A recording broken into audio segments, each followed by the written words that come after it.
Hello everyone, स्वागत है आप सभी का मदर्स एजुकेशन आपके ऑनलाइन करंट अफेयर क्लासरूम में। आज की डेट है 13 अगस्त। आज का हमारा लेक्चर स्टार्ट करते हैं विद दी क्वेश्चंस जो आपसे किसी एग्जाम के अंदर पूछे जाने की संभावना रहेगी। राइट। तो पहला क्वेश्चन आपके लिए है कि आपको यदि पता हो तो रिसेंटली एक रिपोर्ट बड़ी न्यूज में रही है, हिंडनबर्ग रिपोर्ट। तो आपके लिए रिपोर्ट इतना इंपॉर्टेंट नहीं है, बट जो हमारी जिस बॉडी के रिगार्डिंग ये रिपोर्ट आई है सेबी, वो हमारे लिए इंपॉर्टेंट है। तो आपको ये बताना है कि सेबी की स्थापना कब हुई है। आप फोकस करिए इन क्वेश्चन पे जो किसी एग्जाम के अंदर आपसे पूछे जा सकते हैं कि इसका स्टैब्लिशमेंट जो कब हुआ है। स्टैब्लिशमेंट ईयर, क्या ये कोई स्टैट्यूटरी बॉडी है यानी वैधानिक संस्था है या नहीं है। इसका कंपोजिशन यानी इसका संगठन क्या है, कंपोजिशन क्या है। इसका रेगुलेटरी फ्रेमवर्क क्या है, मीन्स किन किन संस्थाओं को या किस प्रकार के मार्केट को सेबी रेगुलेट करती है, ये आपका फोकस होना चाहिए। और वर्तमान में कौन इसके चेयरमैन है, कौन मेंबर है, इनके अपॉइंटमेंट कौन करता है। साथ ही साथ सेबी के द्वारा कुछ कदम उठाए गए हो, किसी प्रकार का कोई पोर्टल लॉन्च किया गया हो, इनिशिएटिव्स लिए गए हो, मीन्स इनिशिएटिव्स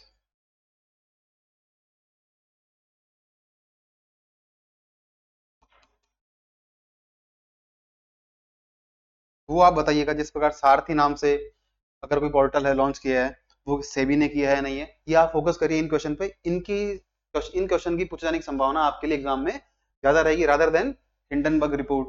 अब वो रिपोर्ट ठीक है, उसमें कुछ जानकारी दी गई है, अभी तक गवर्नमेंट ने उस पर कोई कदम नहीं उठाया है, क्योंकि अभी तक तो उस पर ज्वाइंट पार्लियामेंट्री कमेटी बनना भी अभी आगे क्वेश्चन मार्क है उसके ऊपर।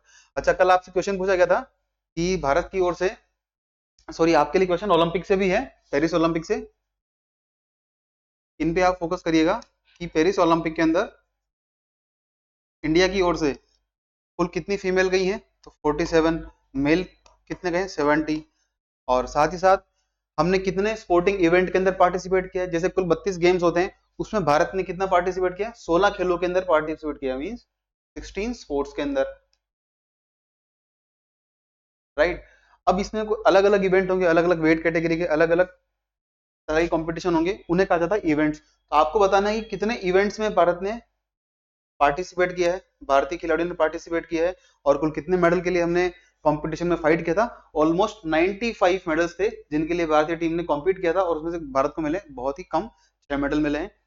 अब देखिए 140 करोड़ की आबादी में अगर 6 मेडल लेकर आ रहे हैं हम, तो हमारे लिए कोई बड़ा अचीवमेंट नहीं है। थोड़ा इसे इंप्रूव होना बनता भी, सरकार इतना पैसा खर्च कर रही है। तो चलिए आगे, होपफुल है कि अगले ओलंपिक में अच्छे मेडल आए।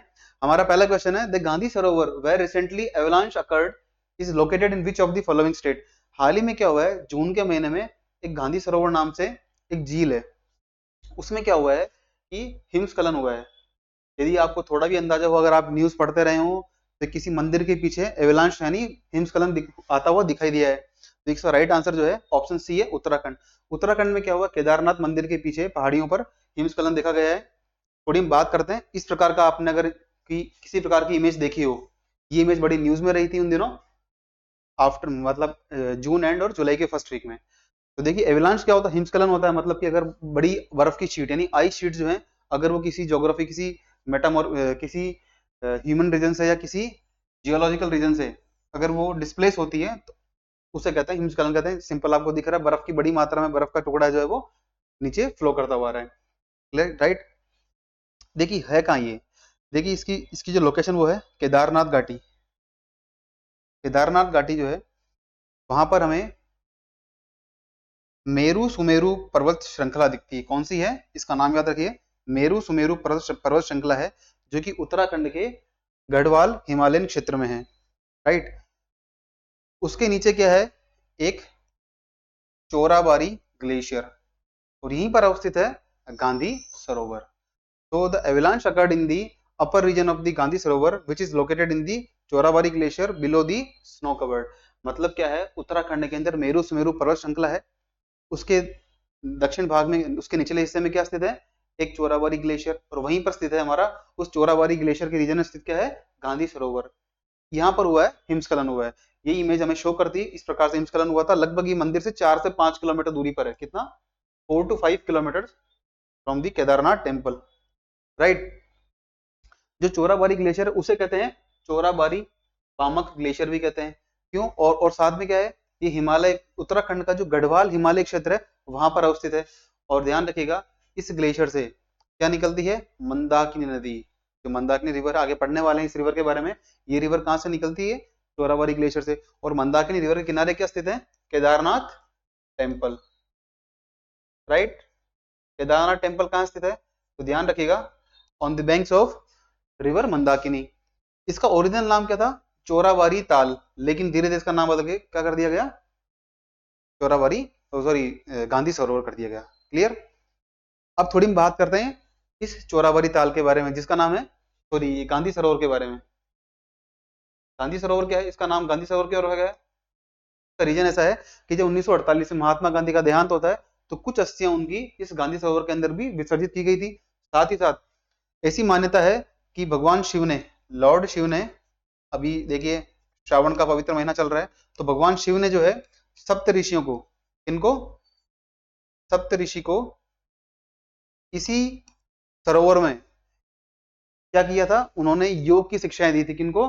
भगवान शिव के द्वारा सप्त ऋषियों को योग की शिक्षाएं इसी सरोवर के अंदर, इसी सरोवर के पास दी गई थी। ये मान्यता भी हिंदू धर्म के अंदर मानी जाती है। और आप जानते हैं केदारनाथ मंदिर जो है, ये कहीं ना कहीं क्या बिल्कुल है ही है, जो 4 लघु धाम है, 4 लघु धाम, लघु 4 धाम है ना, लघु 4 धाम है, उसमें से एक मंदिर है। तो बाकी कौन कौन से हैं? आप जानते हैं, यमुनोत्री, गंगोत्री, केदारनाथ, बद्रीनाथ, 4 प्लेसेस हैं जिन्हें लघु 4 धाम नाम से, लघु 4 धाम नाम से जानते हैं। और जो केदारनाथ मंदिर है, इसका ऐसा माना जाता है कि पांडवों के द्वारा केदारनाथ मंदिर को बनाया गया है। और इसमें बाद में चलकर आदि शंकराचार्य जी के द्वारा इसका पुनर्निर्माण करवाया गया था। और इसके अंदर मेनली क्या हुआ है? ग्रे स्टोन, यानी भूरे पत्थरों का इस्तेमाल हुआ है। अभी हमने इमेज देखी, उसमें क्या दिख रहा है? भूरे रंग के पत्थर दिख रहे हैं। और इसमें किसी प्रकार का मोर्टार, मोर्टार क्या होता है? मान लीजिए 2 पत्थरों को जोड़ना है, 2 ईंटों को जोड़ना है, उसमें कोई ना कोई सॉल्यूशन मिलाते हैं, कोई ना कोई सेमी लिक्विड चीज मिलाते हैं, जिसे कहते हैं मोर्टार। मतलब काइंड ऑफ गारा कह सकते हैं, जिसमें कि चूना हो, लाइम चूने से हो सकता है, सीमेंट से हो सकता है, ऐसी कोई इस्तेमाल नहीं की गई। इसके अलावा इंस्टेड ऑफ इट, इसके अंदर क्या किया है? इसमें यूज किया गया है आयरन क्लैंप्स, यानी लोहे के क्लैंप्स का यूज करते हुए पत्थरों को जोड़ा गया आपस में। इसकी बहुत एक खूबी इस मंदिर की। और जो केदारनाथ मंदिर है, ये आपने पढ़ ही लिया है कि 4 धाम में से एक, लघु 4 धाम में से एक है। यमुनोत्री, गंगोत्री, केदारनाथ, बद्रीनाथ, 4 में से एक धाम कौन सा है? केदारनाथ, भगवान शिव को समर्पित है। राइट। अब थोड़ी हम बात करते हैं कि उत्तराखंड में और केदारनाथ में और कौन से प्लेसेस हैं जो कि हिंदू धर्मावलंबियों के लिए महत्वपूर्ण है। राइट, हिंदू धर्म के अंदर मान्यता, एक तो गौरी कुंड है, जहां पर क्या है? हॉट स्प्रिंग है। हमने दो या 3 क्लास पहले ही पढ़ा है कि भारत सरकार जो है ऐसा प्लान कर रही है कि हॉट स्प्रिंग्स क्या होती हैं? जब भूमिगत पृथ्वी की आंतरिक संरचनाओं से उबलता हुआ पानी बाहर निकलता है, उस भाप का यूज करते हुए क्या कराते हैं? हम बनाते हैं इलेक्ट्रिसिटी। तो एक जो गौरी कुंड है वो स्थित है, एक वासुकी ताल है, और एक बड़ा फेमस मंदिर है त्रियुगी नारायण मंदिर, त्रियुगी नारायण टेम्पल। ऐसा कहा जाता है ये वही स्थान है जहां पर मां पार्वती और भगवान शिव का विवाह हुआ था। कौन सा मंदिर है? त्रियुगी नारायण मंदिर। ये आप ध्यान रखिएगा। और जो सभी जो बेसिक डिटेल्स हमने कवर कर लिए केदारनाथ मंदिर के बारे में कि इन पांडवों ने इनका निर्माण किया है, और साथ ही साथ इसको बाद में आदि शंकराचार्य के द्वारा ही इसका पुनर्निर्माण करवाया गया है। और ये लघु 4 धाम की कैटेगरी के अंदर आता है। अच्छा, अब हम बात करते हैं मेन कि 4 लघु धाम, यमुनोत्री, गंगोत्री, केदारनाथ और बद्रीनाथ। क्लियर? अच्छा, यमुनोत्री से नदी निकलती है यमुना, गंगोत्री से निकलती है भागीरथी, केदारनाथ से निकलती है मंदाकिनी। हमने पढ़ा था इसी झील से निकलती है मंदाकिनी रिवर, जिसके किनारे कौन सा मंदिर स्थित है? हमारे भगवान शिव का केदारनाथ मंदिर। और बद्रीनाथ से निकलती है हमारी अलकनंदा रिवर। क्लियर? 4 नदियां हैं और आगे चलकर यही गंगा जी का हिस्सा बनने वाली है। तो देखिए, जब धौली गंगा रिवर अलकनंदा से मिलती है तो उस जगह का नाम है विष्णु प्रयाग। राइट। जब नंदाकिनी रिवर आकर मिलती है अलकनंदा से, उसे कहा जाता है नंद प्रयाग। ये अगले किसी एग्जाम के अंदर आपसे पूछा जा सकता है, तो प्लीज आप गंगा रिवर को, जो गंगा रिवर है, गंगा नदी, उसके बारे में जानकारी आपको होनी चाहिए। फिर आती है पिंदार गंगा। जब पिंदार गंगा मिलती है अलकनंदा से, उसे कहते हैं कर्णप्रयाग। और जब मंदाकिनी मिलती है अलकनंदा से, उसे कहा जाता है रुद्रप्रयाग। वही हम बात करें गंगोत्री से ग्लेशियर से निकलती है भागीरथी नदी, और जब ये मिलती है अलकनंदा से, इसे कहा जाता है देवप्रयाग। और इसी स्थान के बाद देवप्रयाग के बाद से ही जो है अलकनंदा का नाम होता है गंगा रिवर, ये हम देख रहे हैं। और आगे चलकर यमुना और गंगा मिलती है प्रयागराज में, जिसका नाम पहले इलाहाबाद था। तो आगे हमें गंगा और यमुना का संगम देखने को मिलता है, कहाँ मिलता है? प्रयागराज के अंदर, राइट। ये प्रयागराज आएगा, वहां पर हमें यमुना और गंगा नदी का कॉन्फ्लुएंस देखने को मिलेगा एट दी प्रयागराज। अब ध्यान रखिएगा, जब गंगा नदी भारत से बहती है बांग्लादेश के अंदर पहुंचती है, उसका नाम होता है पद्मा। पद्मा कब होता है?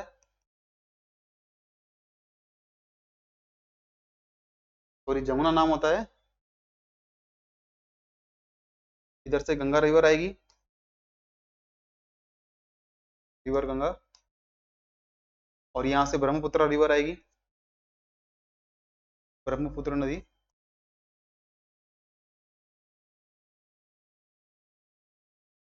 और ये मिलेगी, इसे कहा जाता है पद्मा रिवर। और आगे चलकर पद्मा रिवर जब समुद्र में गिरेगी, बंगाली खाड़ी में जाएगी, उसे कहते हैं जमुना रिवर, जमुना नदी कहते हैं, राइट। तो ध्यान रखिएगा, बद्रीनाथ से निकलती है अलकनंदा, केदारनाथ से निकलती है मंदाकिनी, गंगोत्री से निकलती है भागीरथी, और यमुनोत्री से निकलती है यमुना रिवर। ध्यान रखिएगा, सभी गंगा की सहायक नदियां हैं, यमुना, भागीरथी, मंदाकिनी, अलकनंदा, धौली गंगा, नंदाकिनी, पिंदार गंगा, सभी नदियां गंगा की सहायक नदियां। क्लियर? अच्छा, एक रिसेंटली एप्लीकेशन लॉन्च हुआ है, मोबाइल ऐप, इसका बताना है कि किसके द्वारा लॉन्च किया गया है। तो recently which state has launch the mobile app Haathi to reduce human elephant conflict. ध्यान रखिएगा कि हम कई बार न्यूज पढ़ते रहते हैं कि हाथियों के साथ इंसानों की कहीं ना कहीं भिड़ंत हुई है, जिसमें कि या तो इंसानों को डैमेज होता है या व्हीकल्स को डैमेज होता है। उस केस में क्या कहते हैं, इसको दूर करने के लिए सरकार के द्वारा, एक स्टेट गवर्नमेंट के द्वारा ये इनिशिएटिव लिया गया है, जिसका नाम है ऐप हाथी। अब आपको बताना है इनमें से कौन सा स्टेट है जिसने ये पहला प्रयास किया हो। क्लियर? तो देखिए, इसका राइट आंसर जो है which is option B, Assam. क्या हुआ है, असम के अंदर एक बायोडाइवर्सिटी डिपार्टमेंट है जिसका नाम है अरण्यक। बायोडाइवर्सिटी डिपार्टमेंट एक संस्था है अरण्यक नाम से, जो कि जैव विविधता के लिए काम करती है, और उसके द्वारा लॉन्च किया गया है हाथी ऐप। देखिए, नाम से पता पड़ रहा है हाथी ऐप मतलब हाथियों को सुरक्षित रखने के लिए एप्लीकेशन बनाया गया है, जिसका नाम है हाथी। और डेवलप किसने किया है? अरण्यक के द्वारा।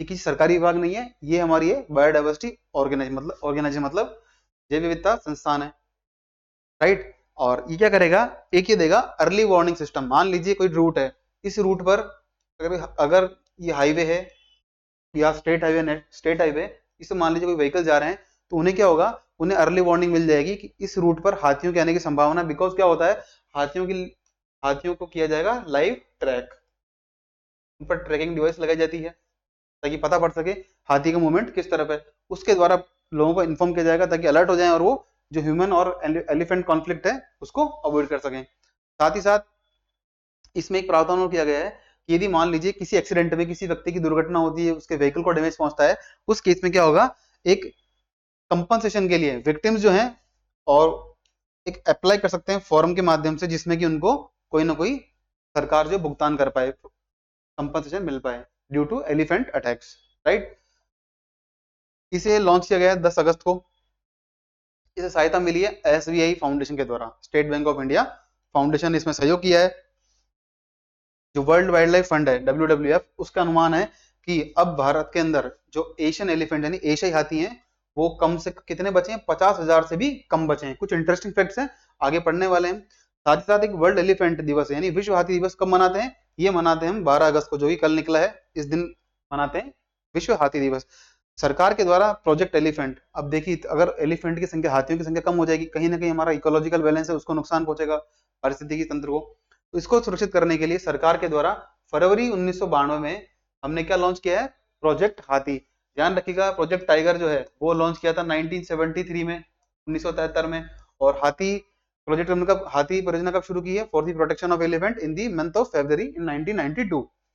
भारत में क्या है, कुल जो हाथी उनकी संख्या कितनी है, 29,964 है, according to the census which was carried out in the year 2017। 2017 के अंदर क्या हुआ, प्रोजेक्ट एलिफेंट के तहत जब गणना हुई थी हाथियों की, उसमें पाया गया कि भारत के अंदर कुल कितने हैं, 29,964 हाथी वर्तमान में हैं, राइट। सर्वाधिक हाथी कहाँ है, तो देखिए कर्नाटक के अंदर लगभग 6,000 के आसपास हाथी हैं, फिर हैं असम के अंदर, और थर्ड पे है केरल। कर्नाटक, असम और केरल, तीन ऐसे राज्य हैं जहां पर सर्वाधिक हाथी देखने को मिलते हैं भारत में। वहीं हम बात करें कि जो भारत के अंदर 29,000 हाथी मिलते हैं, वो विश्व का कितना है? विश्व का 60% है। क्लियर? अच्छा, अब भारत में क्या है, जिस प्रकार से टाइगर रिजर्व है ना, बाघ अभ्यारण्य है, उसी प्रकार से हाथियों की सुरक्षा के लिए हमने बनाए हैं एलिफेंट रिजर्व। हाथी के लिए सुरक्षाओं के लिए, हाथियों की सुरक्षा के लिए बनाए हैं। और 33 रिजर्व हैं, ये कुल 14 बड़े राज्यों के अंदर फैले हुए हैं। अब हमारे लिए काम की बात क्या है, कुल कितने एलिफेंट रिजर्व है? 33 हैं। कितने राज्यों में? 14 राज्यों में। एक सबसे बड़ा एलिफेंट रिजर्व है, वो है झारखंड के सिंहभूम में, लगभग 13,440 वर्ग किलोमीटर, जो कि झारखंड में फैला हुआ है। सेकंड है सिंगफान नाम से एलिफेंट रिजर्व है, जो नागालैंड में है। सबसे न्यूनतम, सबसे छोटा है ये, 23.27 स्क्वायर किलोमीटर, लगभग 23.5 वर्ग किलोमीटर एरिया कवर करता है सिंगफान। और सिंहभूम जो झारखंड के अंदर है, ये भारत का सबसे बड़ा एलिफेंट रिजर्व, ये आप फैक्ट याद रखिएगा। अब हम कुल बात करें, कुल हमारे पास 33 एलिफेंट रिजर्व है, राइट। उसमें से सर्वाधिक कहां पर है? देखिए, सर्वाधिक 5 आसाम के अंदर है और 5 तमिलनाडु में, 10 हो गए। 4 केरल के अंदर मिलते हैं और 3 उड़ीसा राज्य के अंदर मिलते हैं। तो कुल 17 जो एलिफेंट रिजर्व है, हमें 4 राज्यों के अंदर देखने को मिलते हैं, राइट। 17 आउट ऑफ 33 कहाँ मिलते हैं? इन 4 राज्यों के अंदर। कहाँ कहाँ पर? असम, तमिलनाडु, केरल, उड़ीसा। सर्वाधिक हाथी कहाँ मिलेंगे? कर्नाटक में, फिर असम, फिर केरल में। अच्छा, अगर हम बात करें सीक्वेंस वाइज कि शुरुआती 3 एलिफेंट रिजर्व कौन से थे, तो देखिए, पहला है मयूर झरना, जो कि पश्चिम बंगाल में। दूसरा सिंहभूम है, जो कि भारत का सबसे बड़ा एलिफेंट रिजर्व है, ये झारखंड में मिलता है। और तीसरा है मयूरभंज, जो हमें मिलता है उड़ीसा राज्य के अंदर। और लास्ट अंतिम 3 कौन से हैं, ये देखेगा आप। तो शिवालिक, जो कि उत्तराखंड में है, 31वां 32वें, उत्तर प्रदेश के अंदर है। तीसरा तराई, ये भी उत्तर प्रदेश के अंदर है। ध्यान रखिएगा, भारत में कुल 33 एलिफेंट रिजर्व है। पहला था मयूर झरना पश्चिम बंगाल में, दूसरा मयूरभंज, सॉरी सिंहभूम, जो कि झारखंड में, तीसरा है मयूरभंज, जो कि उड़ीसा में है। 31, 32, 33 पर एक उत्तराखंड में है, जिसका नाम है शिवालिक। एक उत्तर प्रदेश नाम से आपको पता पड़ जाएगा। और 33वां है तराई, जो कि यूपी के अंदर है। अच्छा, कुछ फैक्ट एलिफेंट के बारे में कि हम बात कर रहे हैं, तो देख लेते हैं कि 2 कैटेगरी इसकी जो क्या है, इंडियन कैटेगरी, जो हाथी हैं, इनको हम बांट सकते हैं इंडियन एलिफेंट्स में, सुमात्रन एलिफेंट और श्रीलंकन सब स्पीसीज के अंदर। मतलब हाथियों की प्रजाति को भारतीय, श्रीलंकाई और सुमात्रा हाथियों के अंदर, कैटेगरी के अंदर बांट सकते हैं। ध्यान रखिएगा, अब जो हाथी घूमते हैं, ये एलिफेंट्स घूमते हैं, ये झुंड में जाते हैं। और इसे लीड कौन करता है? इसे करती सबसे बड़ी और सबसे वृद्ध महिला, मतलब वृद्ध महिला तो नहीं कह सकते, वृद्ध हथिनी है, वो इसे लीड करती है। और वो इसे लीड करती है, साथ ही साथ उसी के द्वारा निर्णय लिए जाते हैं कि हमें कहाँ मूवमेंट करना है, राइट। अब जो एशियन एलिफेंट्स हमारे, जो एशिया क्षेत्र में पाए जाने वाले हाथी हैं, इनका जेस्टेशन पीरियड, यानी जो जो प्रेगनेंसी पीरियड है, वो सर्वाधिक कितना है? 22 महीने है, लगभग 680 दिन। ये सबसे लंबा गर्भवती का पीरियड है, गर्भावधि है, राइट। अच्छा, अब होता क्या है इसके अंदर, देखिए, जब हथिनी की उम्र 14 से 45 वर्ष होती है, तो प्रत्येक 4 साल के अंदर ही बच्चा पैदा इनसे होता है। वहीं अगर हम बात करें, जैसे जैसे एज बढ़ती है, लगभग 52 साल की एज तक आते आते 5 साल में एक बार बच्चा होता है। और even after reaching the age of 60 years, 6 साल में होता है, राइट। ये कुछ फैक्ट हैं जो कि हमें हाथी के बारे में पता होने चाहिए, राइट। नेक्स्ट है world lion day, which is celebrated every year on which day? विश्व शेर दिवस हम प्रतिवर्ष कब मनाते हैं? देखिए, हमने पढ़ा वर्ल्ड एलिफेंट डे कब पढ़ाते हैं, कब मनाते हैं? 12 अगस्त को मनाते हैं।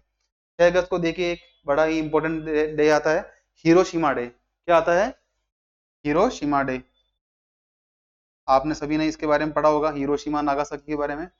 जापान के 2 शहर, जहां पर की द्वितीय विश्व युद्ध के दौरान यूएसए के द्वारा, अमेरिका के द्वारा 2 बम गिराए गए थे। तो 6 अगस्त को जो बम गिरा था, 6 अगस्त को, उसका नाम क्या था?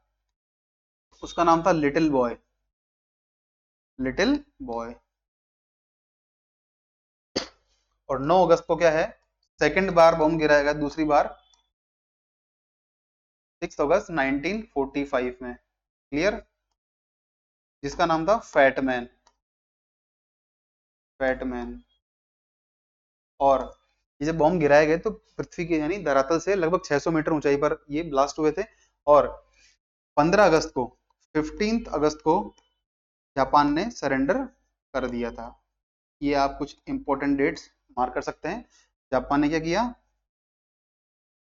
सरेंडर। राइट। ये कुछ बात है 6 अगस्त के बारे में। 12 अगस्त को मनाते हैं विश्व हाथी दिवस और विश्व युवा दिवस मनाते हैं। 7 अगस्त को मनाते हैं नेशनल हैंडलूम डे, हम इसके बारे में ऑलरेडी पढ़ चुके हैं, एनएचडी मनाते हैं, नेशनल हैंडलूम डे। और 10 अगस्त को मनाते हैं हम क्या, विश्व शेर दिवस। क्लियर, ये आपका राइट आंसर है। 6 अगस्त को हिरोशिमा डे है। 12 अगस्त को मनाते हैं वर्ल्ड एलिफेंट डे, पढ़ के निकले हैं। और एक मनाते हैं अंतरराष्ट्रीय युवा दिवस। क्लियर। और 7 अगस्त को मनाते हैं राष्ट्रीय हथकरघा दिवस, नेशनल हैंडलूम डे। जो हमारा एशियाई शेर है, इसका नाम क्या है, पैंथेरा लियो पेर्सिका। देखिए इसका जो वैज्ञानिक नाम है वो है पैंथेरा लियो, लेकिन इसकी दो प्रजातियां पाई जाती है, एक अफ्रीका में और एशिया में। एशिया की जो प्रजाति है जो भारत के अंदर मिलती है उसका नाम है पैंथेरा लियो पेर्सिका। इसका वजन कितना होता है, देखिए जो मेल लॉयन यानी मेल लॉयन है उनका वजन होता है 150 से 250 किलोग्राम, और मेल और फीमेल का होता है 120 से 180 केजी। लेंथ होती है लगभग 1.78 7 से 2.5 मीटर। फीमेल की होती है 1.5 टू 1.75 मीटर। और बर्थ इंटरवल कितना होता है 18 से 26 मंथ का इनका। टिपिकल डाइट कार्निवोरस होते हैं, ये सभी सभी सभी जीवों को खाते हैं, मांस और सब खाते हैं। लाइफ स्पेन होता है लगभग 16 से 18 वर्ष इनकी आयु का काल होता है, किनका, शेर का। राइट। अच्छा, जो लायन है यानी शेर है, इनकी दो सब स्पीसीज, दो उप प्रजातियां हैं। कौन कौन सी, एक तो एशियाटिक लाइन हम पढ़ के निकले यानी पैंथेरा लियो पेर्सिका, और दूसरा है अफ्रीकन लाइन जो अफ्रीका के अंदर मिलते हैं, उसका नाम क्या है, पैंथेरा लियो लियो। क्लियर, इससे आप कंफ्यूज मत होइएगा, एशिया के अंदर मिलता है उसे पैंथेरा लियो पेर्सिका बोलते हैं। जो कुल 6 बिग कैट स्पीसीज पाई जाती है हमारे पास, जिसमें कि प्यूमा है, टाइगर है, लेपर्ड है, उसमें से लॉयन है वो सबसे ज्यादा अधिक मोस्ट सोशिएबल यानी सबसे अधिक मिलनसार प्रजाति के कौन है, शेर हैं।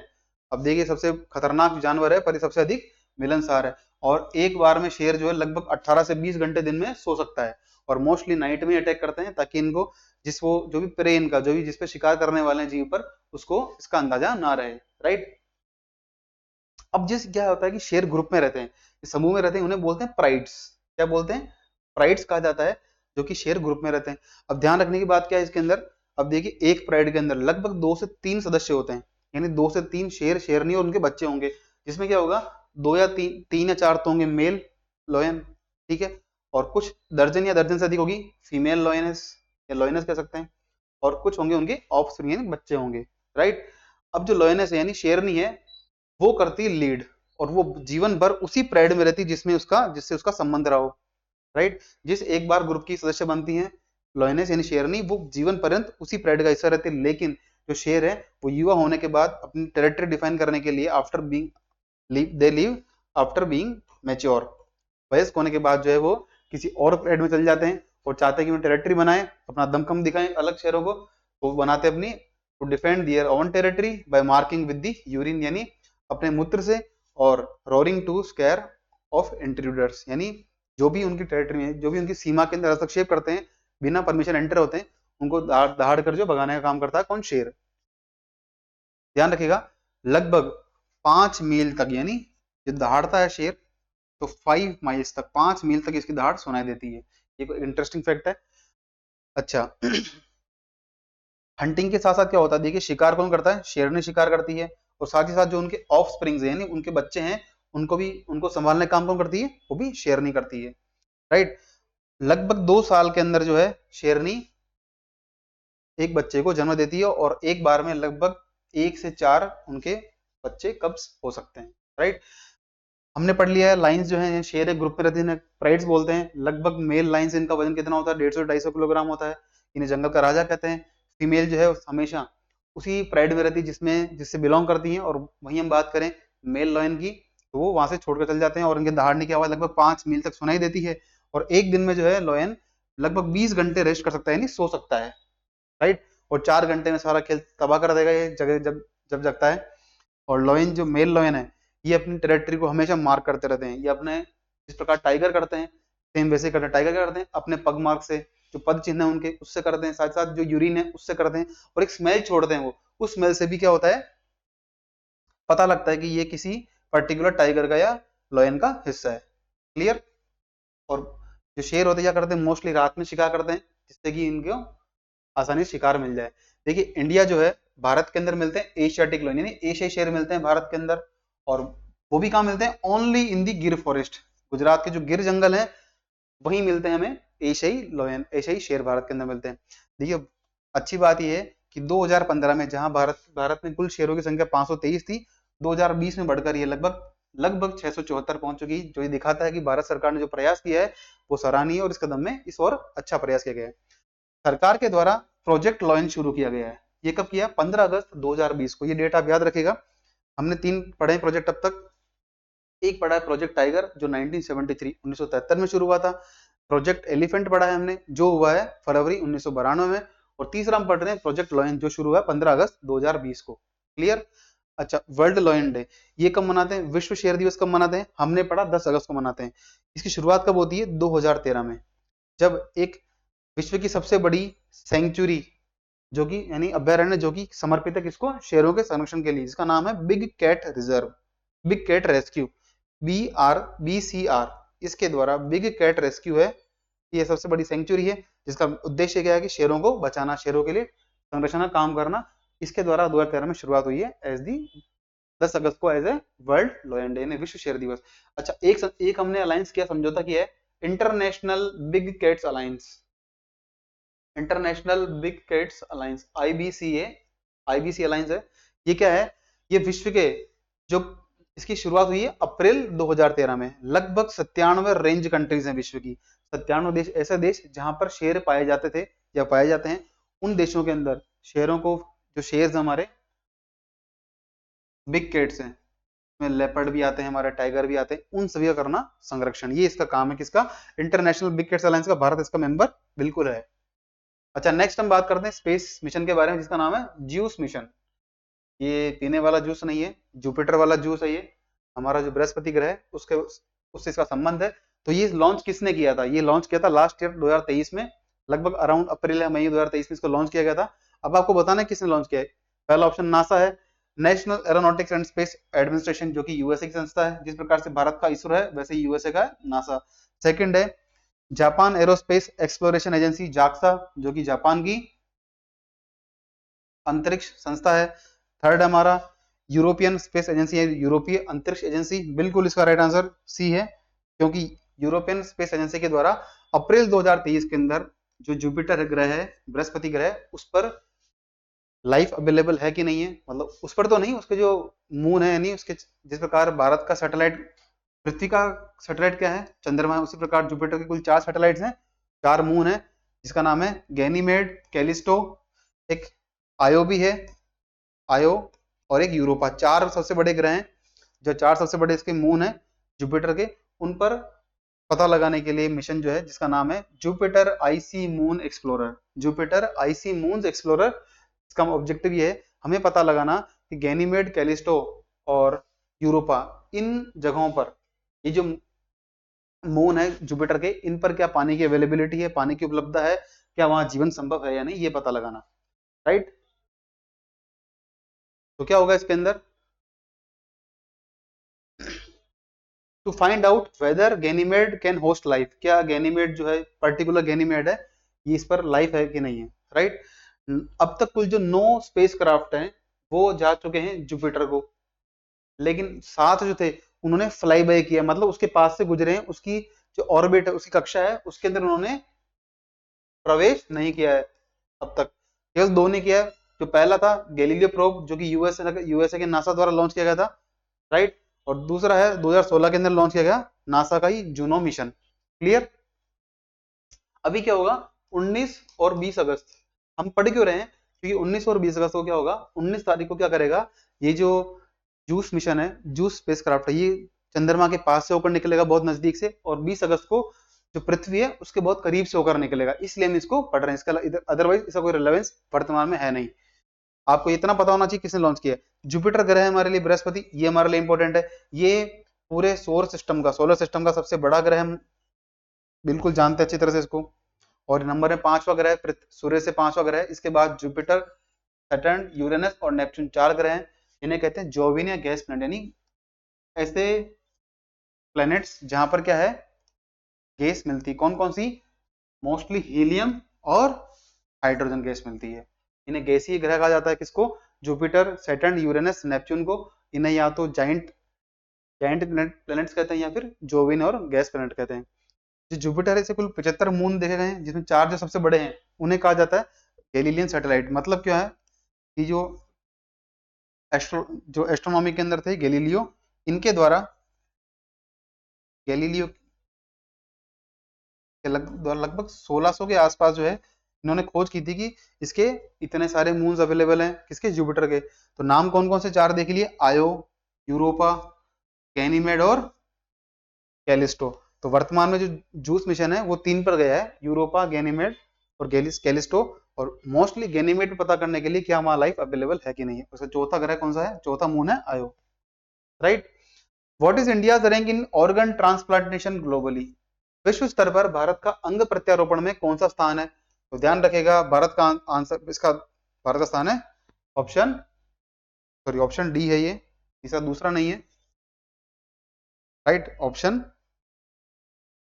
थर्ड है। तो पहला कौन सा है, तो पहला यूएसए है, सेकंड चाइना है।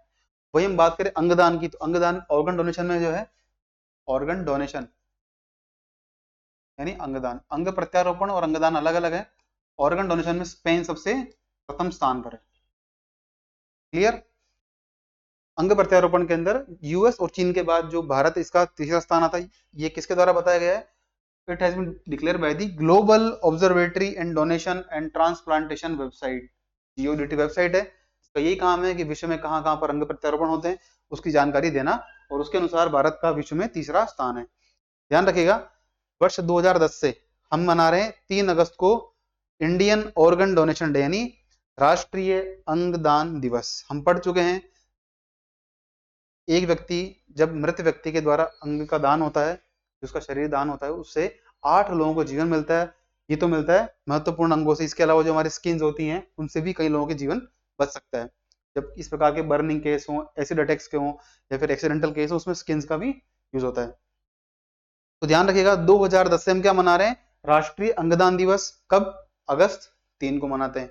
जिसका बेसिक ऑब्जेक्टिव क्या है कि ऐसे व्यक्ति जिन्होंने अपने डेड डोनर्स को, यानी ऐसे परिवार जिन्होंने अपने मृत व्यक्तियों के शरीर को दान किया हो for the man human kind, right, मानवता के लिए। ध्यान रखिएगा, 2024 में हम मना रहे हैं अंगदान जन जागरूकता अभियान चलाया था, जिसके तहत जुलाई महीना था, पूरे जुलाई महीने को हमने घोषित किया है as the organ donation month, यानी अंगदान माह कौन सा है, तो ध्यान रखिएगा जुलाई है। और किस अभियान के तहत, अंगदान जागरूकता अभियान के तहत पूरा जुलाई माह, कंप्लीट जुलाई महीना है, उसको डिक्लेयर किया है as the organ donation month.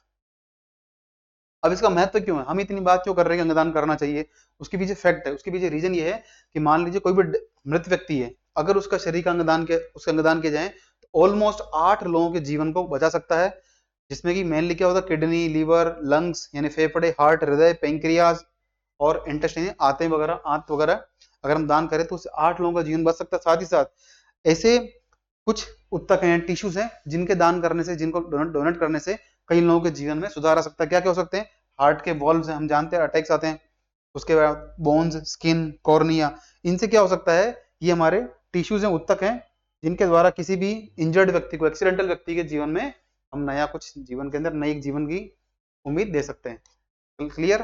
Bharat की जो शीर्ष संस्था है NOTTO, national organ and tissue transplantation organisation, NOTTO के अनुसार जो है भारत के अंदर अंगदान की दर कितनी है, 10 लाख में से एक व्यक्ति अंगदान करता है। कितना, 1 आउट ऑफ 1 मिलियन, यानी 10 लाख। 10 लाख लोगों में से सिर्फ एक व्यक्ति अंगदान करता है। देखिए ये बड़ा महत्वपूर्ण बात है। जिसको मौका मिले प्लीज आप अंगदान करने में अपना योगदान दीजिए। इसमें कुछ नहीं करना होता, ये वेबसाइट है, यहाँ पर जाइए और आप क्या है अपनी डिटेल्स भरिए, नॉमिनी का नाम लिखिए, अपनी उसकी डिटेल भरिए, 2 नॉमिनी की रिक्वायरमेंट होती है, भरिए, और जो भी अंगदान आप चाहते हैं उसमें करिए। क्या पता आपके मरने के बाद भी, जीते जी अगर काम नहीं कर पाए किसी का, तो मरने के बाद तो किसी का भला आप कर ही जाओ, ये प्रयास करना आप। और इसके अलावा हमें करना चाहिए, इसके बारे में जागरूकता लोगों को थोड़ी कम है। Recently which Indian received the highest civilian grand collar of the order award of Timor Leste. हाल ही में किस भारतीय व्यक्ति को तिमोर लेस्ते का सर्वोच्च नागरिक पुरस्कार, जैसे भारत में कौन सा है भारत रत्न, उसी प्रकार से वहां का है तिमोर लेस्ते का grand collar of the order पुरस्कार दिया गया है। ध्यान रखेगा, ये वही व्यक्ति हैं जिनको कुछ दिन पहले फिजी के द्वारा भी वहां का सर्वोच्च सम्मान दिया गया था, कंपेनियन ऑफ द ऑर्डर। ये हमारे हैं भारत के राष्ट्रपति महोदया श्रीमती द्रौपदी मुर्मू जी, जिन्हें हाल ही में, जो कि हाल ही में 3 देशों की यात्रा पर थी। पहले फिजी, फिर इंडोनेशिया और फिर लास्ट में गई थी तिमोर लेस्ते। क्लियर। देखिए तिमोर लेस्ते यहाँ स्थित है, ये तिमोर द्वीप है, तिमोर आइलैंड है, जिसका पूरी भाग है, जिसे कहते हैं ईस्ट तिमोर या तिमोर लेस्ते कहा जाता है। इसकी राजधानी दिल्ली है। ये भारत वाला दिल्ली नहीं, कोई और दिल्ली है। एक हिस्सा यहाँ भी है इसका। ये इंडोनेशिया है। इंडोनेशिया के पूर्व में क्या है? तिमोर लेस्ते। इसका सबसे बड़ी चोटी कौन सी है? माउंट तातामेलाऊ। कौन सी है? माउंट तातामेलाऊ। ये इसकी हाईएस्ट पीक है। और इसके नीचे कौन सा है? तिमोर सागर देखने को मिलता है। क्लियर। चलिए थोड़ी बात करते हैं अवार्ड के बारे में।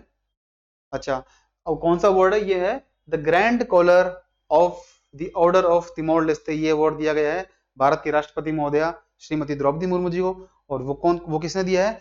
तो वो दिया है वहां के राष्ट्रपति जोस रामोस होर्ता के द्वारा। जोस रामोस होर्ता है वहां के राष्ट्रपति तिमोर लेस्ते के, उनके द्वारा दिया गया है। और भारत के प्रधानमंत्री जी हैं, उनके द्वारा लास्ट ईयर, पिछले वर्ष घोषणा की गई थी, हम जो है तिमोर लेस्ते कैपिटल सिटी है दिल्ली, या दिल्ली कह सकते हैं, दिल्ली, उसमें क्या करेंगे हम?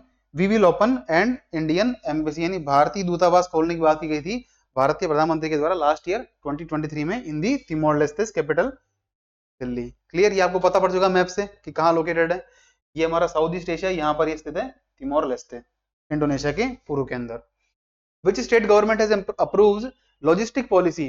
देखिए किस राज्य सरकार के द्वारा लॉजिस्टिक नीति जारी की गई, जिसका लक्ष्य है कि उस राज्य में 5 लाख नए रोजगार का सृजन होगा। क्लियर। इसका राइट आंसर है महाराष्ट्र। ना गुजरात, ना कर्नाटक, ना बिहार। इसका राइट आंसर है महाराष्ट्र। बिहार तो ऑब्वियसली हो भी नहीं सकता कि इतना रोजगार कहां से देगा बिहार। क्लियर। तो महाराष्ट्र गवर्नमेंट ने बोला है कि हम 200 से अधिक क्या बनाएंगे? Logistic park.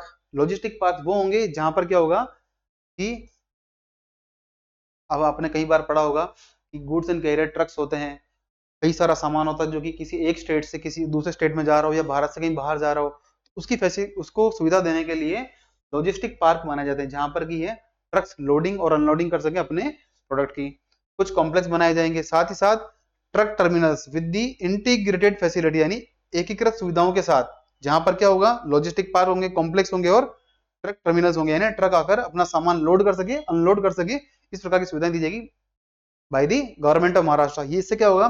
5 लाख नए रोजगार पैदा होंगे, पैदा मतलब उनका सृजन होगा। साथ ही साथ अगले 5 वर्ष में 30,000 करोड़ से अधिक का रेवेन्यू जो राज्य सरकार है महाराष्ट्र की, उसको मिलने वाला है, ऐसा उनका अनुमान है।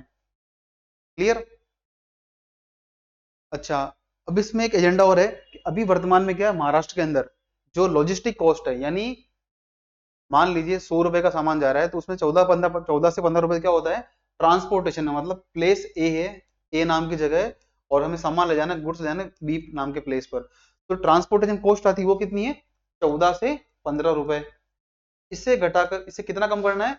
It will be reduce by the 4 to 5%, यानी लगभग 9 से 10 रुपए के आसपास ये कॉस्ट आ जाएगी। तो कहीं ना कहीं जो ट्रांसपोर्टिंग कंपनीज हैं उनको एडवांटेज होगा, और जो व्यक्ति भेज रहा है और जो रिसीव कर रहा है उसको भी कहीं ना कहीं लाभ मिलेगा इस पॉलिसी का, डायरेक्टली और इनडायरेक्टली। साथ ही साथ 5 लाख नए रोजगार पैदा, नए रोजगारों का सृजन भी इस पॉलिसी के तहत होने का अनुमान है। क्लियर। इसके अंदर क्या होगा? देखिए 10,000 एकड़ से बड़ा एक डेडिकेटेड, यानी समर्पित क्या होगा? लॉजिस्टिक इंफ्रास्ट्रक्चर क्षेत्र में होगा, जिसमें कि 25 डिस्ट्रिक्ट नोट्स बनाए जाएंगे। देखिए ये डिटेल उस व्यक्ति काम की जो महाराष्ट्र स्टेट से पढ़ रहा हो एसएससी के लिए, अदरवाइज इतना आपको डिटेल में नहीं जाना है, क्योंकि पॉलिसी में दिया गया था तो यह मेंशन है, बट आप इतना डिटेल के अंदर मत जाइए। आपके लिए काम कितना है कि लॉजिस्टिक कॉस्ट कम होने वाली है, कितने रोजगार सृजन होंगे इससे वो हमने पता कर लिया, लॉजिस्टिक पार्क है वो देख लिया हमने। और इसमें क्या होगा? देखिए ऐसी हाईटेक टेक्नोलॉजी का यूज किया जाएगा, जैसे कि artificial intelligence, blockchain technology, robotics, automation, साथ ही साथ डिजिटाइजेशन, इंटरनेट ऑफ थिंग्स। इससे क्या होगा? ऐसे क्षेत्र में काम करने वाले युवाओं को रोजगार के अवसर मिलेंगे, ऐसा इस पॉलिसी के तहत ऑब्जेक्टिव है, मानना है। नेक्स्ट है, which country has won the कावा वुमेन्स वॉलीबॉल नेशंस लीग। किस देश के द्वारा कावा महिला वॉलीबॉल राष्ट्र लीग का मैच जीता गया, फाइनल? तो देखिए 3 देश हैं इसके अंदर, नेपाल, भारत, ईरान, श्रीलंका, 4 देश हैं। अब आपको बताना है कि लास्ट फाइनल जो हुआ था वो नेपाल भारत के बीच में हुआ था, नेपाल इसमें हारा था और भारत जीता है इसके अंदर। कौन सा? कावा women's volleyball league 2024, right. Iran जो हमने देखा था, 4 देश हैं इसमें, कि नेपाल, भारत, ईरान और श्रीलंका, तो चारों देशों ने पार्टिसिपेट किया था। भारत को मिला है गोल्ड, नेपाल को मिला है सिल्वर यानी सेकंड रैंक मिला है, और ईरान को मिला है ब्रॉन्ज। ये मेडल नहीं मिले हैं, बट इनकी रैंकिंग है 1 2 3 और रैंकिंग इस प्रकार से। क्लियर। तो भारत ने श्रीलंका को, नेपाल को हराया, कहाँ पे हराया है? दशरथ स्टेडियम, जो कि कहाँ पर है? काठमांडू के अंदर। तो भारत को मिला है गोल्ड, नेपाल को मिला है सिल्वर, ईरान को मिला है ब्रॉन्ज। क्लियर, ये आप ध्यान रखिएगा। तो the Indian army has conducted strategic military exercise which is name पर्वत प्रहार इन विच रीजन। भारतीय सेना ने किस क्षेत्र में रणनीतिक सैन्य अभ्यास पर्वत प्रहार का आयोजन किया है? रणनीतिक क्यों कहा जा रहा है? क्योंकि कहीं ना कहीं इस प्रकार की लोकेशन पे हो रहा है कि वहां पर जो भारतीय सेना है उसका वहां पर अपॉइंट होना या वहां पर डिप्लॉय रहना भी काफी इंपॉर्टेंट है for the border security of our country. देखिए इसका राइट आंसर जो है वो लद्दाख है। ना जम्मू कश्मीर है, ना अरुणाचल है, ना हिमाचल है। ये आपको लग सकता है कि फैसिनेटिंग ऑप्शंस हो, अट्रैक्टिव हो, जम्मू कश्मीर और अरुणाचल, क्योंकि यहाँ भारत और चीन की सीमाएं लगती हैं, बट इसका राइट आंसर जो है वो लद्दाख के अंदर है। आप जानते हैं, सभी जानते हैं हम, कि भाई 2020 से डोकलाम डिस्प्यूट हुआ था, सॉरी गलवान घाटी, क्या हुआ था? Galwan Galwan valley incident. तब से क्या है, हमने क्या किया हुआ है, भारत सरकार के द्वारा वहां पर मिरर डिप्लॉयमेंट की गई है। मतलब जितनी सेना चीन की तरफ से रखी गई है वहां पर सुरक्षा के लिए, उतनी सेना भारत की ओर से भी, भारतीय जवान भी वहां पर मुस्तैद हैं 24 घंटे। और इसे कहा जाता है मिरर डिप्लॉयमेंट। और उसके बाद से हमें लगा था कि हमें इस प्रकार की मिलिट्री एक्सरसाइज यानी स्ट्रेटेजिक मिलिट्री एक्सरसाइज, रणनीतिक सैन्य अभ्यास करने की आवश्यकता है, जिससे कि चीन को मैसेज कन्वे कर सकें कि देखिए जितने आप सुस्त होकर बैठे उतना नहीं मामला चलेगा, हम भी अपनी बॉर्डर सिक्योर करना जानते हैं। तो ये हुआ पर्वत प्रहार कहाँ पे? लद्दाख के अंदर। At the high altitude warfare and operation in regions in the eastern Ladakh, जो लद्दाख का पूर्वी क्षेत्र है वहां पर ये हुआ है। ऐसा क्यों? देखिए क्या होता है कि इंडियन मिलिट्री, इंडियन आर्मी है, उसकी अलग अलग कंपेटेबिलिटी होती है, अलग अलग यानी क्षमताएं होती है। तो उनको हाई एल्टीट्यूड यानी उच्च अक्षांशों पर जो हमें चेक करना होता है कि क्या हम उस जगह पर इस प्रकार की घटनाएं दोबारा हो जाए गलवान घाटी जैसी, क्या हम उसके लिए प्रिपेयर्ड है कि नहीं है, ये चेक करने के लिए और इंटरऑपरेबिलिटी को बढ़ाने के लिए इस प्रकार की मिलिट्री एक्सरसाइज की जाती है, right. To maintain the readiness, क्या हम तैयार है कि नहीं है, ये चेक करना। साथ ही साथ effectiveness of the army in the region, कि भारतीय सेना इस क्षेत्र के अंदर किस प्रकार से प्रभावपूर्ण से भारत और चीन की सीमा को गार्ड कर पाए और मुस्तैद रहे, ये चेक करने के लिए इसका आयोजन किया गया है। क्लियर, ये हुई है फोर्ट नाइट यानी 2 वीक तक चली है ये, ठीक है। और इसमें क्या किया गया है, देखिए जो रियल वर्ल्ड कॉम्बैट सिनेरियो है, किस प्रकार से अगर कोई व्यक्ति पायलट की ट्रेनिंग लेता है, उसे क्या करते हैं, एक सिमुलेटर, मतलब ऐसा केबिन जिसके अंदर हूबहू लगे कि वो किसी एरोप्लेन के केबिन के अंदर बैठा है, वैसा ही उसको दिखाया जाता है। इस प्रकार का सीन क्रिएट किया गया है इन दी लद्दाख, ताकि क्या लगे कि रियल वर्ल्ड कॉम्बैट सिनेरियो, मतलब कि अगर युद्ध की स्थितियां पैदा होती, जो जिस प्रकार से असलियत में युद्ध होता है, उस प्रकार की कंडीशंस में सैनिकों को ट्रेंड किया गया है इन दी मिलिट्री एक्सरसाइज पर्वत प्रहार। क्लियर। देखिए इसकी जिम्मेदारी किसकी है? ये जो क्षेत्र हमारा LAC, line of actual control, जो कि भारत और चीन के मध्य सीमा रेखा करता निर्धारित, इसकी जिम्मेदारी है mountain strike corps of the northern command which is responsible for the operations in this sensitive region along the line of actual control. ध्यान रखिएगा, उत्तरी कमान की mountain strike corps, mountain strike corps, पर्वत स्ट्राइक कोर जो है, इसकी जिम्मेदारी है एलएसी के पास जो है अपने ऑपरेशंस को कैरी आउट करना, to safeguard India China international border which is known as the line of actual control. LAC Bharat चीन के मध्य, एलओसी भारत पाकिस्तान के मध्य। Recently bilateral air force exercise Udara Shakti या उदारा शक्ति किसके मध्य हुई है, किस देश के अंदर आयोजित हुई है, किस देश में हुई है? ध्यान रखिएगा, इसका राइट आंसर जो है मलेशिया है। मलेशिया के अंदर हुई है एक्सरसाइज उदारा शक्ति। एक महत्वपूर्ण बायलेटरल, बायलेटरल मतलब द्विपक्षीय, द्विपक्षीय मतलब क्या हुआ कि कहीं ना कहीं इसमें 2 देश भाग ले रहे हैं, बिल्कुल सही सुना आपने। द्विपक्षीय वो है जिसके अंदर दो देशों की एयरफोर्स भाग ले रही है, एक तो इंडियन एयरफोर्स भारतीय वायुसेना और एक रॉयल मलेशियन एयरफोर्स यानी मलेशिया की जो शाही वायुसेना है वो भाग ले रही है। ये कब से कब हुआ था? 5 से 9 अगस्त को हुआ था, जिसके अंदर भारत की ओर से सुखोई 30 MKI फाइटर जेट ने पार्टिसिपेट किया था। और ये कहाँ हुआ है? कुआंतन मलेशिया के अंदर, आप ध्यान रखिए मलेशिया के अंदर हुआ है और मलेशिया देश में जगह का नाम है कुआंतन। क्या नाम है? कुआंतन। ये आप इंपॉर्टेंट याद रखिएगा। भारत में नहीं होकर कहाँ हुआ ये? मलेशिया में। देखिए अभी बिल इंट्रोड्यूस हुआ है पार्लियामेंट के अंदर। देखिए बिल जब एक्ट बनेगा तब थोड़ा डिटेल के अंदर बात कर लेंगे, बट ये नया बिल आया है, बैंकिंग लॉज अमेंडमेंट बिल, यानी बैंकिंग कानून संशोधन विधेयक 2024। ये कुछ बातें कहता है जो कि हर किसी को पता होनी चाहिए एग्जाम के पॉइंट ऑफ व्यू से, तो थोड़ी बात कर लेते हैं। ये हमारे लिए इंपॉर्टेंट कब होगा? जब इसे पार्लियामेंट पास कर दी और ये क्या बन जाएगा? अधिनियम, एक्ट बन जाएगा, तब हमारे लिए ज्यादा इंपॉर्टेंट होगा, बट अभी न्यूज में है तो थोड़ा डिस्कस कर लेते हैं। इसमें क्या किया गया है? देखिए इस बिल को इंट्रोड्यूस किया है, यानी पेश किया गया है, वित्त राज्य मंत्री हैं पंकज चौधरी जी, श्री पंकज चौधरी जी हैं, इनके द्वारा इसको पेश किया गया था बिल को। और इसमें कुछ कुछ बातें रखी गई है कि मान अभी क्या होता है, जैसे कि एक बैंक में कोई अगर व्यक्ति खाता अपना अकाउंट ओपन करता है तो उसे एक नॉमिनी का नाम लिखना होता है, लेकिन अब क्या कर सकता है? 4 नॉमिनीज जो हैं इनका नाम व्यक्ति दे सकता है, चाहे वो साइमल्टेनियस दे यानी एक साथ दे, या आगे इन फ्यूचर भी अपने नॉमिनीज के नाम ऐड कर सकता है। इससे एडवांटेज क्या होगा? देखिए उस व्यक्ति की डेथ हो जाती है तो जो उसके बैंक के लॉकर्स हैं उसमें क्या सामान रखा है उसकी जिम्मेदारी किसको मिल जाएगी? उस नॉमिनी को, जिस व्यक्ति को नामित किया गया है। क्लियर? जो उनके वंशज हैं उनको एडवांटेज का मिलेगा। राइट, नेक्स्ट है the bill propose the bill proposes to extend the tenure of directors. जो हमारे क्या है? कोऑपरेटिव बैंक है, यानी सहकारी बैंक है, सहकारी बैंक जो है उनके डायरेक्टर कौन से?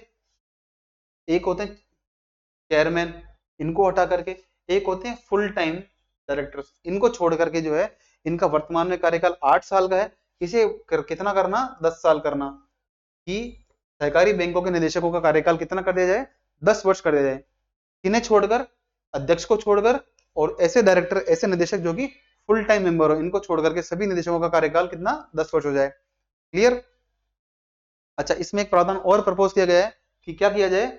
जो सेंट्रल कोऑपरेटिव बैंक है यानी केंद्रीय सहकारी बैंक है, उनके निदेशकों को अलाउ किया जाए, मतलब उनको परमिशन दी जाए to serve on the board of state cooperative, यानी केंद्रीय सहकारी बैंकों के निदेशकों को राज्य सहकारी बैंकों के अंदर भी काम करने का अवसर दिया जाए। क्लियर? अब दूसरा ऑडिट का मामला है कि बैंक में क्या होता है। देखिए अभी वर्तमान में क्या होता है कि दूसरे और चौथे शुक्रवार को, सेकंड और फोर्थ फ्राइडे को जो है इनकी होती है रेगुलेटरी रिपोर्टिंग, यानी ऑडिटिंग की जाती है।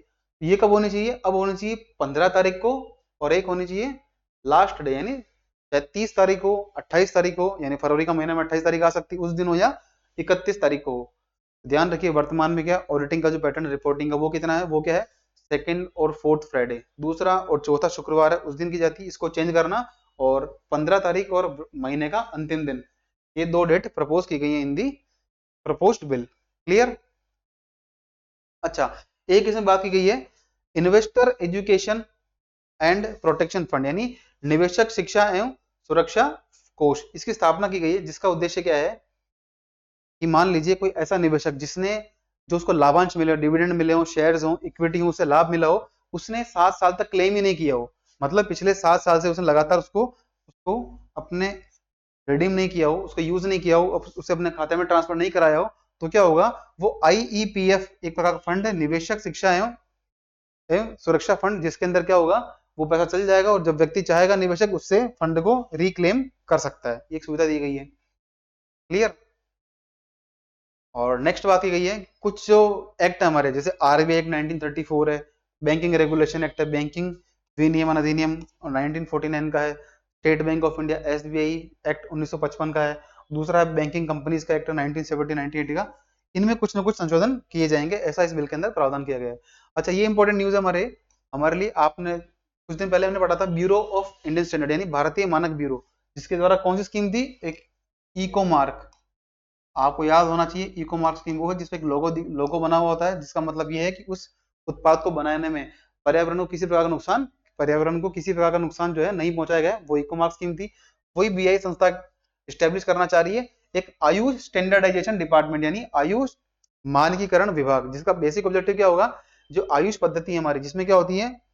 आयुर्वेद, योग, नेचुरोपैथी, यूनानी, सिद्धा, सोवा रिगपा और होम्योपैथी, इन सभी प्रकार की जो भारत की प्राचीनतम चिकित्सकीय विधाएं हैं, इनके संबंध में क्या करना, जो भी इनके उत्पाद हैं या प्रणालियां हैं, क्या करना, इनकी सुरक्षा बढ़ाना, इनकी एफिकेसी यानी इनकी प्रभावशीलता बढ़ाना, साथ ही साथ जो आयुष प्रोडक्ट्स हैं, इन चिकित्सा प्रणालियों से संबंधित जो उत्पाद हैं उनकी गुणवत्ता के अंदर भी बढ़ोतरी करना, ये किसका काम है, इस विभाग का काम होगा। क्लियर। और स्थापना कौन करेगा इसकी, it will be set up by the ministry, ये घोषणा किसने करी है, ministry of consumer affair, food and public distribution, यानी उपभोक्ता मामला, खाद्य एवं सार्वजनिक वितरण मंत्रालय के द्वारा घोषणा की गई है इसकी। क्लियर।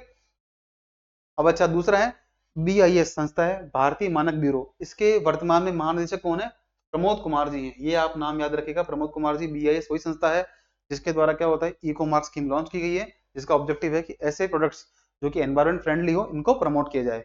क्लियर। अच्छा, देखिए सेंटर ने क्या किया है, हम जानते हैं बांग्लादेश के अंदर क्या हुआ, अभी हालात खराब थे, वहां पर अंतरिम सरकार बनी मोहम्मद यूनुस जी की अध्यक्षता में। तो क्या है, भारत और बांग्लादेश की सीमाएं उनको सुरक्षित करने के लिए और इंटरनल सिक्योरिटी यानी आंतरिक सुरक्षा को बनाए रखने के लिए गृह मंत्रालय का एक बॉर्डर मैनेजमेंट डिवीजन यानी सीमा प्रबंधन प्रभाग, बॉर्डर मैनेजमेंट डिवीजन, इसके द्वारा एक 5 सदस्यीय पैनल का गठन किया गया, जिसकी कमान किसके हाथ में है, जिसकी कमान है रवि गांधी जी, जो कि BSF के ADG हैं, यानी BSF की जो पूर्वी कमान के ADG हैं रवि गांधी जी, उनकी अध्यक्षता के अंदर बनाएगी। कुल 5 सदस्य और है।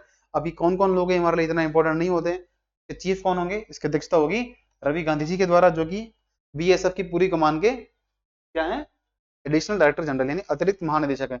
इनका बेसिक काम क्या होगा, जो बांग्लादेश में समकक्ष अधिकारी हैं उनके साथ बातचीत करना, ताकि हमारी बॉर्डर को हम अच्छे से बॉर्डर का मैनेजमेंट अच्छे से कर पाए। साथ ही साथ जो वहां पर भारतीय हिंदू हैं, मतलब भारतीय जो निवासी वहां गए हुए हैं, भारतीय रहने वाले लोग, एक तो उनको सुरक्षा देना, साथ ही साथ वहाँ जो अल्पसंख्यक समुदाय है, माइनॉरिटी कम्युनिटीज है इंक्लूडिंग हिंदू, उनकी सुरक्षा को इंश्योर करना, ये इसका ऑब्जेक्टिव रहेगा किसका, 5 सदस्यीय समिति का, जिसकी अध्यक्षता कौन करेंगे, it will be headed by the ADG BSF eastern command mister Ravi Gandhi. Clear.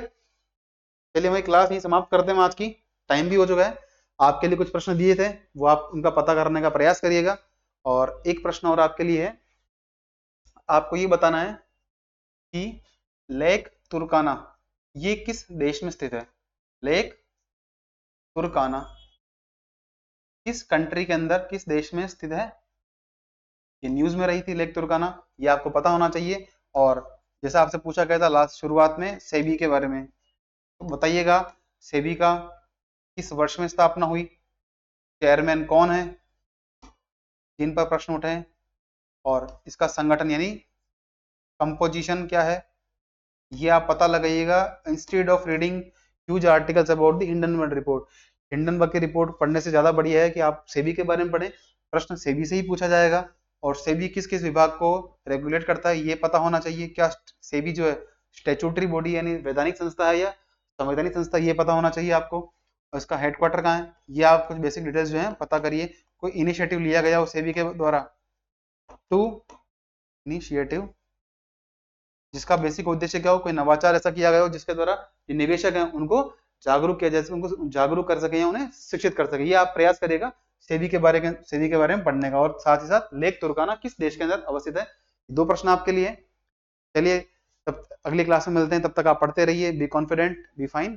Thank you so much for being with us.